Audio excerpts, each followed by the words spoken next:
Spring is here, certainly, with Gardenscape in town. Gardenscape 2012 started this week. It continues today and tomorrow, of course, at the Monroe County Fair and Expo Center. We know it as the Dome Arena. I want to thank a couple of folks for spending some time with us this morning. I know things hopping over at the Dome Arena, but Charlene Reeves is with us from John Welch Enterprises, and Ron Roberts is also with us. He is a spokesperson for Gardenscape. Guys, thanks for joining us. Thank you for having us. Got to get real close to the microphone there, so scooch in. So far, so good at Gardenscape, but for those who've never been, let's explain what it is. How could you have never been at Gardenscape, first of all? I really don't know how anybody in the Rochester area at one time or another could not have come to Gardenscape. It's Rochester's premier garden show held again at the Dome, the Monroe County Fair and Expo Center. And what it is accumulation of larger landscapers and some smaller landscapers also in the Rochester area coming forward to put together gardens and show their expertise and talents at the show. They really want to show off too. I mean, this is a great opportunity to show the best of the best with the local folks who do this for a living. Absolutely, and it's a combination of good ideas that you can use at home and just good entertainment. Would you qualify most of the displays as I don't know how to put this, right? Is stuff you can do at home or stuff that is just the newest and greatest of everything? You know what I'm saying? It's probably a split. Yeah. There's lots of ideas you can get by looking at the gardens and go, oh, well, look at that. I could do that at home. Mm-hmm. And there's some things that you could think, well, maybe I can't do that, but we certainly have a lot of willing people there who would like to be hired to do it for you. Gardenscape runs till 8 o'clock tonight, and tomorrow from 9 till 5 at the Dome Arena.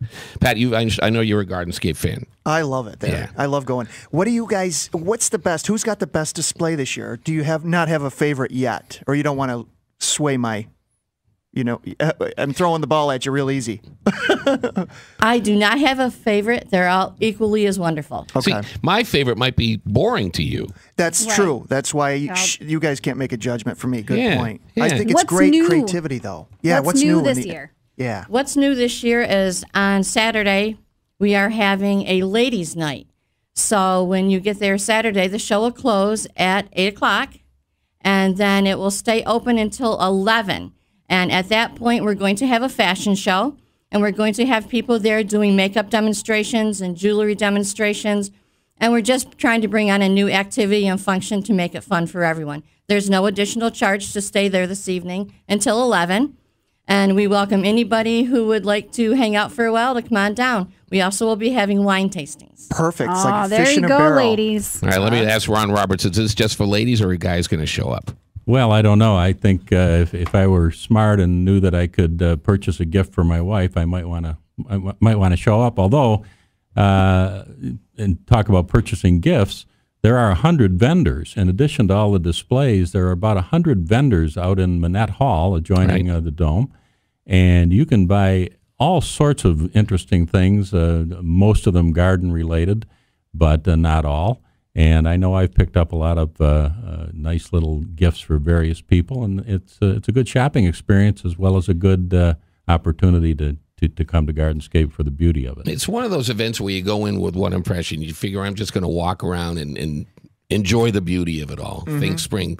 But you end up saying, I'm going to take one of those. I'm going to get a card from this guy and have him do this at my house. I mean, you got to, I love the creativity of it. You go in there and you really see some creative stuff that these guys work hard at to prep, for the show. It's just, I love it. Yeah, I would say that the theme is recipe for springtime, and that gives these great landscapers an opportunity to turn on their creative powers, and they've come up with some marvelous stuff. So it's the greenest place in town on St. Patrick's Day. Personally, for me, when I think of Gardenscape, I think of a guy named Bruce Zaretsky. And the reason why I think of him is because when we moved here 25 years ago, we hired him. He was an up-and-coming, just starting out of the business kind of landscape guy. And Julie picked him out of the phone book, probably went right to the very end of it and said, I'll take this guy with a Z in his name. And he has just exploded. He's been an award winner in past Gardenscapes. Will he be there this year? He will be there as a speaker. So he'll be providing a little clinic on what? Oh, it's in the program there. Yeah, I'm not sure what his educational speech is about. Here we go. Gardens for Healing. And no matter what Bruce speaks about, it'll be educational and entertaining. He's one of the best. Say hi to him for me, Gardenscape, which I will do that. Continues through tomorrow. Big event tonight. We have information on our website at propertysourceradio.com on Gardenscape, which continues today and runs through tomorrow at the Dome Arena. Gardenscape 2012 recipe for springtime. Guys, thanks for joining us and catching us up on a great annual event.